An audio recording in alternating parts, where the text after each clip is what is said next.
Salut tout le monde. Dernier Once jour. again, ladies and gentlemen, last and final call for passengers travelling to Lisbon. The TAP airport to the flight Donc c'est le TP1361. dernier jour Please remember to gate de mon A, séminaire procedures to Never flight Walk termination. Again et en fait on est coincé à l'aéroport. Bon, l'avion a 1 heure de retard. Ce n'est pas bien grave, mais après quelques jours comme ça et en fait j'avais tout fait pour pouvoir rentrer assez tôt à la maison. Et ça marche pas comme je voulais, donc mais bon, c'est comme ça. C'est la vie, on va pas commencer à râler à cause de ça. Alors, ce matin, on a encore une formation sur les applications de téléphone. Hum, oui, je vais pas trop raconter là-dessus parce que ça correspond encore à peu près à ce qui a été dit hier. Et puis, on va certainement nous essayer de faire quelque chose dans cette direction-là. Donc, quand on aura fait quelque chose, peut-être que je pourrai en dire un petit peu plus. Mais je voulais revenir un petit peu sur Myron Golden. Donc en fait, bon, juste avant de revenir sur Myron Golden, il y avait encore une session cet après-midi, on l'a loupé, puisque je voulais avoir mon avion pour rentrer assez tôt pour mes enfants. Et voilà, et si on avait su, on serait resté. Mais bon, alors, la session de cet après-midi, je crois que c'était à nouveau sur quelque chose de plutôt style trading. Stock option ou des choses comme ça. Voilà. Et ce que je voulais donc un peu raconter, c'est sur la personne qui m'a le plus impacté en fait pendant ces derniers 3-4 jours. Donc il y a eu des super coachs sur la scène. Mais c'est vrai que celui qui a le plus d'impact sur moi, c'est Myron Golden. Parce que j'ai vraiment bien aimé sa personnalité ou son charisme. Enfin, moi, c'est quelque chose sur lequel voilà, quand les gens ont enfin, il a vraiment eu un impact sur moi à ce niveau-là, au point de vue charisme, que les autres n'ont pas forcément eu, on va dire ça comme ça. Et donc, il écrit 2 best-sellers, il est auteur, il est conférencier, il est coach, business coach. Et un de ses livres s'appelle The Trashman à Cashman. En français, je ne sais pas du tout. Mais en gros, c'est de l'éboueur au millionnaire, quoi. Donc ce qui montre un petit peu le parcours du bonhomme et c'est vrai qu'il m'a beaucoup impacté. Alors, je ne sais pas si je vais réussir à vous redonner le contenu. Alors, il a fait toute une session sur son livre, d'accord. Enfin, sur comment écrire un livre, en fait, sur comment écrire un best-seller. Donc, j'en ai déjà un petit peu parlé ce matin. Mais là, je ne veux pas partir de ça parce qu'il a refait une session sur le développement personnel pur, donc vraiment en tant que coach. Et puis, il était rappelé, entre guillemets, hier soir. Donc, j'étais encore écouté hier soir. Il a encore dit des trucs super intéressants hier soir. Et c'est pour ça que je n'ai pas bien dormi cette nuit, puisque ça a fait apparemment cogiter mon petit inconscient. Alors, qu'est-ce que raconte Myron Goldman, que j'ai eu la chance en plus de rencontrer. On a discuté devant l'ascenseur pendant quelques minutes et pendant et après l'ascenseur, donc c'était bien sympa. Il raconte en fait qu'il faut vraiment dissocier le temps de l'argent. On dit souvent l'argent c'est du temps. Et en fait, ou time is money, le temps c'est de l'argent. Et en fait, il dit non, il faut vraiment dissocier ça. Il y a l'argent d'un côté, il y a le temps de l'autre. Et c'est vrai qu'il y a beaucoup d'hommes d'affaires ou alors il y a beaucoup de personnes qui ont peut-être de l'argent mais ils travaillent comme des malades pour réussir à récupérer cet argent-là. Et en fait, on peut dissocier tout ça. On peut dissocier le côté argent et le côté temps. Voilà, il dit aussi qu'il faut vraiment arrêter d'être victime. Et ça tout le monde, tous les hommes à succès, enfin tous les successful people le disent. Il faut arrêter de se plaindre, quoi. Il faut arrêter de toujours aller chercher ce qui ne va pas dans nos vies. Et il faut aller, parce que plus on va chercher dans ce qui ne va pas ou dans ce qu'on n'a pas, et plus on aura ces sensations qu'on n'a pas, en fait, et qu'on est dans le manque. Et plus on va chercher dans l'abondance, donc dans tout ce qu'on a en abondance, et plus on va dans cette direction-là, et plus on crée. Parce qu'en fait, il y a quand même énormément de choses qui qui sont mentales. Et donc il faut arrêter d'être victime, parce que si on est victime et qu'on se victimise, on va vivre une vie de victime. Et une vie de victime, ça veut dire qu'il va nous arriver toujours des trucs qui sont franchement pas toujours sympas à vivre. Alors il dit que voilà, you are only a victim of your circumstances if you choose to be a victim. Donc voilà, il y a des circonstances qui arrivent dans notre vie, on en est victime seulement si on décide d'en être victime. Il y a les facteurs extérieurs et les facteurs intérieurs. Donc il y a les facteurs extérieurs, il y a des choses qui nous arrivent et on n'y peut rien. Et les facteurs intérieurs où là on est complètement maître de ce qu'on pense et de comment on va réagir. Et donc c'est sur ça qu'il faut vraiment tout le temps aller agir, parce que dès qu'il y a un facteur extérieur qui arrive, alors on a cette capacité intérieure de réagir d'une manière ou d'une autre sur cet événement. Et la différence entre les gens qui réussissent et les gens qui ne réussissent pas, c'est justement ceux qui réussissent à l'intérieur d'eux de transformer la situation et de faire en sorte que ça devienne une situation positive. Donc la chose, c'est en effet, il faut déjà voir comment on réagit. Et on a vraiment la décision, we have to... Voilà, et en fait il ne faut pas essayer tout le temps d'essayer de transformer le monde extérieur en disant oui il faut que ça soit meilleur, il faut que ça soit comme ça. Il faut juste avoir un impact sur son monde intérieur. Voilà. Pour moi c'est que du redit, mais en même temps c'est tellement la base, quoi, et c'est ce que je raconte à longueur de journée à beaucoup de personnes. Donc voilà. Alors, il a cité quelques livres, par exemple Think and Get Rich de Napoleon Hill. Je suis perdue dans mes notes, j'ai 2 cahiers de notes, alors je suis un peu perdue dans mes notes, je suis vraiment désolée. Ah ouais, ça j'ai bien aimé aussi. Donc, en fait, il y a un processus pour devenir quelqu'un à succès, on va appeler ça comme ça. Il faut déjà avoir l'intention. Il faut toujours avoir l'intention de faire quelque chose, l'intention d'aller à un endroit, un but quelque part. Donc vraiment se mettre un but, une intention en tête. Et une fois que l'intention est mise en place, il faut avoir une discipline quotidienne. C'est pas une fois de temps en temps, mais c'est vraiment une discipline quotidienne pour aller là où on veut aller. Okay ?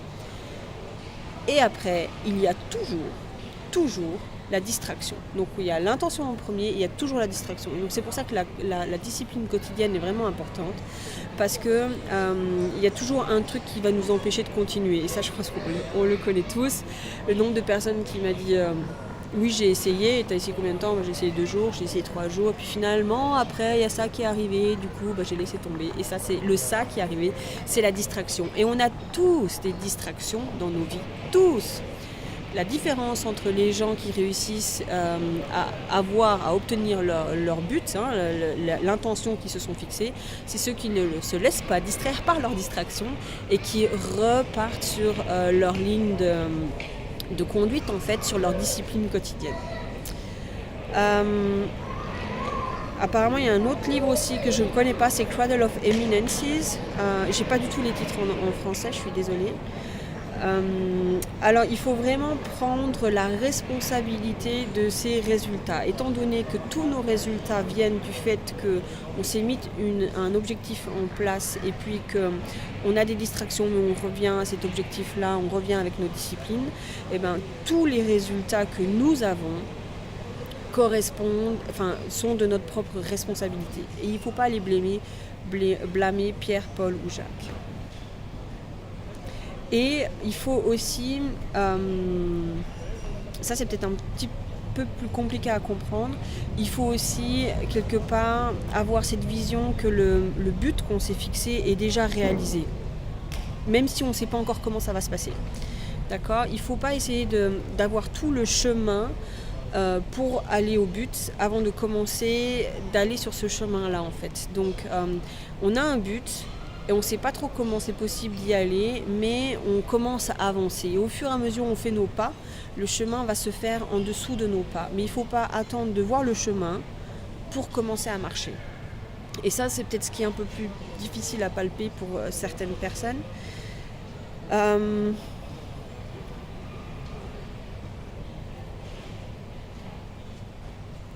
Et alors, il est dur, hein. Bah, évidemment, de toute façon, tous les bons coachs sont durs en général. Euh, il dit voilà, si t'arrives pas à faire un truc, c'est que tu n'as juste pas décidé. Si tu n'arrives pas à maigrir vraiment, c'est que tu n'as juste pas décidé vraiment. Si tu n'arrives pas à avancer dans tes plans de carrière, c'est juste que tu n'as pas vraiment décidé. Donc en fait, si on n'y arrive pas, c'est qu'on n'a pas décidé. C'est peut-être qu'on aimerait bien, c'est peut-être que ça serait cool, mais la vraie décision, le truc où on se dit ok, là maintenant c'est parti, je fais tout pour y arriver, eh ben on l'a pas fait encore. Et donc à partir de là, à nouveau, il dit le plus, the more I go, I get more ready in the way. So le plus on avance et le plus on est prêt aussi pour. Souvent aussi on dit, lui il a plein d'opportunités et moi j'en ai pas, mais en fait ce qui se passe c'est que lui, eh ben, il a peut-être justement, il s'est préparé à toutes ces opportunités, il a fait des choses avant et le jour où il a une super opportunité qui se passe, eh ben, mentalement il est complètement prêt, il sait que ça va marcher, donc du coup il apprend. Alors que si nous, toute notre vie, on reste à l'abri dans notre zone de confort, et puis que finalement il y a une opportunité qui arrive, oh là là, ça va être un peu trop compliqué, du coup on va pas la prendre. D'ailleurs on va certainement se victimiser encore en disant oui mais c'était trop, il n'a pas assez bien montré, il a fait ci, il a fait ça, donc on va remettre la faute aux autres et on va pas prendre la super opportunité. Alors que dès qu'on se met en chemin, alors on comprend que peut-être que notre chemin c'était pour aller là et en fait dans le chemin il y a une opportunité qui va arriver et c'est peut-être ce qui va transformer notre vie. Donc il faut vraiment avancer avant d'avoir les opportunités et pas faire l'inverse, attendre que les opportunités arrivent à nous avant d'avancer. Donc voilà. Quoi d'autre Ah ouais. Il faut aussi répéter et répéter et répéter des capacités limitées qu'on a. C'est un peu comme le sport. Hein. Par exemple, si vous avez envie de commencer à jouer au tennis, et ben vous allez répéter votre coup droit. Et il va être super nul au départ, mais vous allez répéter et répéter et répéter. Et vous êtes super nul, hein. Vous êtes super nul au départ, mais vous répétez. Et un jour, vous êtes un tout petit peu moins nul. Et un jour vous êtes encore un tout petit peu moins nul, jusqu'à ce que finalement votre coup droit ne devienne pas mauvais du tout. Et un jour vous êtes juste carrément bon, d'accord ? Sauf que vous n'avez pas été bon dès le départ, donc il a fallu répéter et répéter et répéter. Et tout ça, ça augmente nos capacités. Donc il ne faut pas à nouveau attendre d'être bon.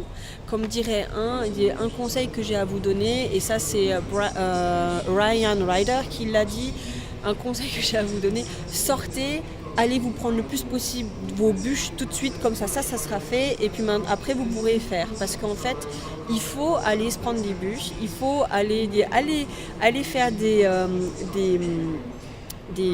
scènes, allez apprendre des choses aux gens, prenez-vous des bonnes bûches, il faut avoir l'air bien idiot sur la scène et comme ça après ça sera fait et vous pourrez enfin démarrer votre vrai business. Donc il ne faut vraiment pas avoir peur de se prendre des gros échecs dans la tête, c'est normal et c'est une très bonne leçon, surtout si on en prend, il faut quand même en prendre les leçons évidemment, mais donc voilà, donc il faut... Donc il faut pas être bon tout de suite pour commencer, il faut juste commencer et au fur et à mesure on deviendra bon. Ça paraît super simple, hein. Mais si on regarde notre vie de tous les jours, à combien de reprises on dit non je ne fais pas parce que je ne suis pas bon, je ne fais pas parce que j'ai pas l'autorité, je ne fais pas parce que j'ai pas la légitimité, je ne fais pas parce que je comprends pas, ça a l'air compliqué ton truc, je ne fais pas parce que à mon avis j'ai me scratché, je ne fais pas parce que, et on dit même ça à nos enfants, cours pas parce que tu vas tomber, donc ils apprennent ça d'entrée, hein, qu'il ne faut pas faire parce qu'il y a des risques. Donc voilà, et même quand il n'y a pas de risque, on ne fait pas quand même parce qu'on ne sait jamais, il y a peut-être des risques cachés. Blablabla. Ah ouais, alors la clé du succès, c'est d'essayer d'arrêter de se mettre aussi un peu au centre de tout. Et donc c'est, si tu veux être quelqu'un à succès, aime les gens et arrête d'utiliser leur argent. Il faut que... Oui, parce qu'il y en a, ils font l'inverse. Et en fait, il faut bien comprendre que l'argent de ton business est dans la poche des autres, ok ? Et que si tu si tu regardes les gens plutôt du cœur et pas du porte-monnaie ou de la tête, eh ben, tu vas comprendre que tous ces gens-là ont des besoins et des envies. Et à partir de là, essaye de bien comprendre la souffrance qu'il peut y avoir chez eux ou leurs envies. Et à partir du moment-là, essaye de voir quel potentiel toi tu as pour éliminer ces souffrances ou pour donner sens, ou pour donner des choses pour leur envie en fait. Et après l'argent vient. En gros, c'est aussi simple que ça. Et il disait que, ça je connaissais pas du tout, il disait que les revenus, en fait il y a 4 étapes. Il y a l'étape de implementation, donc implémentation. C'est en gros le SMIC jusqu'à 80 000 euros par an, on va dire ça comme ça. Alors bon, je ne sais pas si ça correspond bien aux chiffres français, hein. Il faut peut-être essayer de relativiser ça. Mais ça, c'est des ressources qui demandent du temps et des muscles en gros, hein. C'est vraiment du travail qu'on fait soi-même. Après, il y a l'unification, donc l'unification, et là c'est plutôt des ressources du type manager, des gens qui commencent à commander d'autres personnes, où là c'est plutôt du 40 000 dollars jusqu'à du 250 000 dollars par an, hein, à nouveau. Après, il y a la communication, et là c'est plutôt des grands speakers, des grands orateurs, des grands coachs, des acteurs, des grands vendeurs, sales managers, des choses comme ça, qui eux sont plutôt à 100 000 euros, voire 1 million d'euros par an. Et après, il y a les créatifs, il y a vraiment ceux qui sont les visionnaires, l'imagination, qui sont vraiment dans la création, dans la tête, et eux c'est à plus d'1 million d'euros par an. Voilà, donc on va voir où vous en êtes. Donc les gens sont toujours OK pour acheter à partir du moment où ils considèrent que la valeur qu'ils achètent vaut largement le prix qu'ils vont mettre dessus. Donc le fait de vendre est vraiment de donner la valeur de ce que les gens ont envie d'avoir. Et à partir de là, les gens sont OK pour acheter à cette valeur-là. C'est un bon échange de monnaie. Voilà.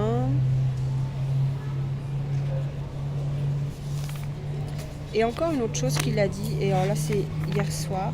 J'essaye de retrouver mes notes pour hier soir.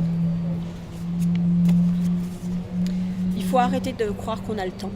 Il faut arrêter de dire OK, quand les enfants seront un petit peu plus grands, je vais commencer à m'y mettre, à essayer de trouver un boulot qui me rapporte plus, qui me donne plus de temps, qui me laisse plus heureuse ou je sais pas trop quoi.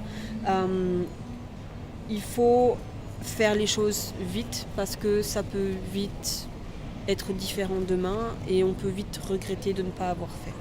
Donc il n'y a pas forcément le temps. Et il faut aussi être. En fait, et là, c'est quelque chose c'est une discussion que j'ai souvent avec ma maman. Quand elle me dit, quand je vois tout ce que tu fais, quand je vois l'énergie que tu mets dans tout ce que tu fais, quand je vois le rythme de vie que tu as, c'est un truc de malade. Et en même temps, elle comprend pourquoi je fais tout ça. Et je lui disais, tu sais, mais c'est pas pour l'argent que je fais tout ça, mais c'est pour le chemin qui mène à tout ça, parce que ça demande un tel développement de soi que je trouve ça me rend une meilleure personne. Enfin, ça me permet d'être plus profonde, d'être plus à l'écoute, d'être plus attentive, d'être plus moi. Et ça remplit juste ma vie d'une façon largement supérieure à si j'étais juste restée ce que j'étais il y a encore 3-4 ans. Et évidemment, moi je le fais parce que je pense que si je fais ce chemin-là, j'arriverai à donner cette sagesse et cette capacité de prendre sa vie en main à mes enfants. Donc moi c'est vraiment mon pourquoi, hein, le plus grand en tout cas. Et c'est tout à fait ce qu'il a dit encore. Il a dit soyez, faites et après ayez. Enfin, il faut déjà faire. So do, have and be, do and have. Donc sois le plus toi possible, le plus authentique possible ou la meilleure version de toi. Et après, fais quelque chose qui sera de toute façon d'une valeur supérieure. Et après, évidemment, tu auras des choses en plus. Tu auras la fortune, la liberté, le temps, je ne sais pas trop quoi. Mais c'est vraiment, c'est ce qu'il dit, I work hard to become a better person. Je travaille plus pour être une meilleure personne. Et il y a toujours deux côtés de la pièce, et j'ai bien aimé ça aussi. C'est qu'il y a les choses sur lesquelles on travaille.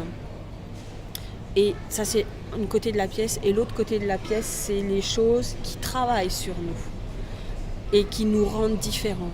Et pour moi, c'est vraiment un point super important. Et je crois qu'on n'arrive peut-être pas à comprendre quand on est vraiment sorti de sa zone de confort. On le comprend parce qu'on dit, depuis que je suis sortie de ma zone de confort pour ça, je suis complètement différent. Et donc du coup, j'ai une compréhension des choses et de la vie qui est juste différente. Et donc du coup, ça me donne des possibilités qui sont juste différentes. Et du coup, ça enrichit ma vie à un tel point que ça valait franchement le coup. Et qui est après de l'argent ou pas d'argent, finalement, c'est pas toujours le plus important. D'ailleurs, c'est pour ça que dans le MLM, par exemple, il y a des gens qui adorent ça, même s'ils n'ont pas forcément gagné beaucoup d'argent, parce que ça leur a tellement apporté en richesse intérieure, ça les a tellement transformés de l'intérieur, qu'ils se disent que de toute façon, ça valait le coup. Et en fait, c'est ça. Il faut vraiment essayer de sortir de sa zone de confort pour être une meilleure personne et pour finalement avoir une vie plus riche. Et du coup, si on a une vie plus riche et on est une personne plus riche, et ben éventuellement, oui, financièrement, on sera plus riche aussi.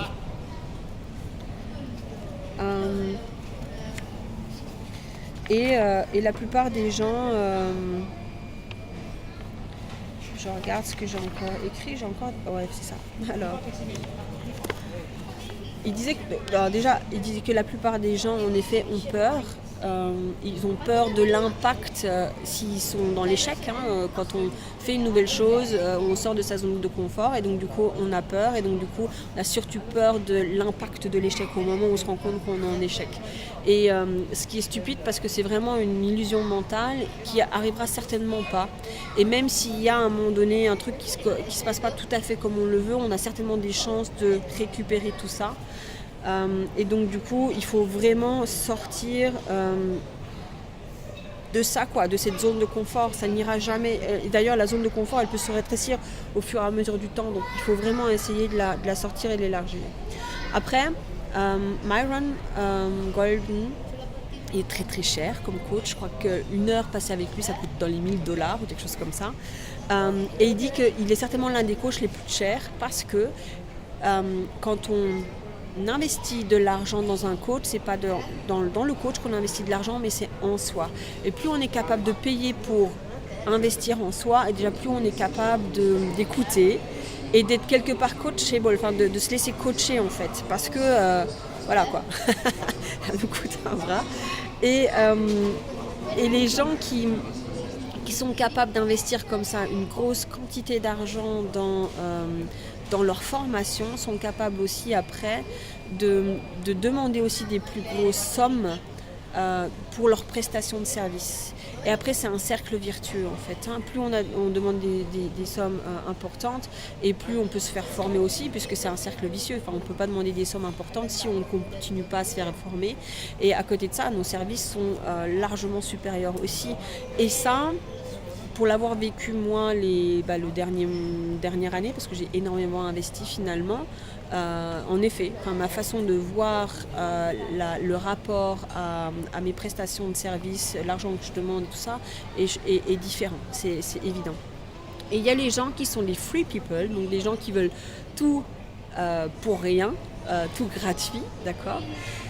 Et ça, c'est des gens qui ne sont pas capables de payer. Et donc, c'est des gens qui n'arriveront pas non plus à se faire payer s'ils mettent un business en place. D'accord ? Il y a les gens qui sont les cheapers, donc les gens qui veulent tout pas cher.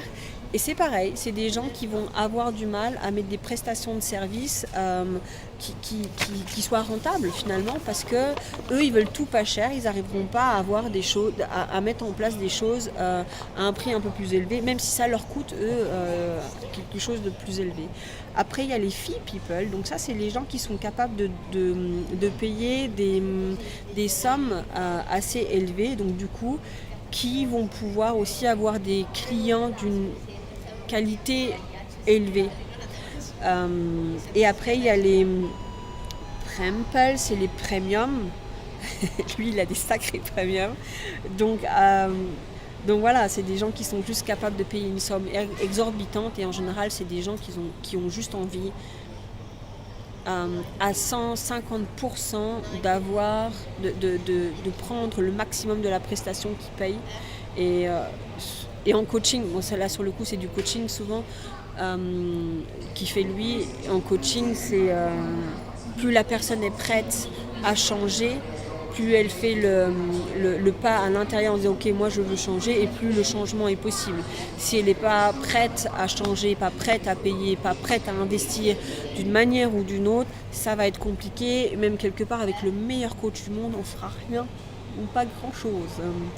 Donc voilà, donc c'était un peu les principes que Myron Goldman a donnés et qui m'ont moi particulièrement plu, parce qu'évidemment c'est un domaine qui me plaît particulièrement. J'ai pas été très loquace sur ces 4 derniers jours sur tout ce qui était cryptocurrency ou tout ce qui était stock option ou encore applications, les apps, ou encore qu'est-ce qu'il y avait d'autre, même les réseaux sociaux, parce que aussi il faut dire que eux n'ont pas toujours été dans le contenu, parce qu'ils revendent tout leur programme après derrière. Il y en a certains où il y a eu un peu plus de contenu, mais j'ai pas tout compris éventuellement parce qu'ils sont allés vite. Et peut-être que j'arriverai à en dire plus dans quelques mois quand nous, de mon côté, on aura fait des choses dans cette direction-là. Voilà, bon je vais voir si mon mari est dans les coins et si notre avion a envie de décoller. Allez, à bientôt!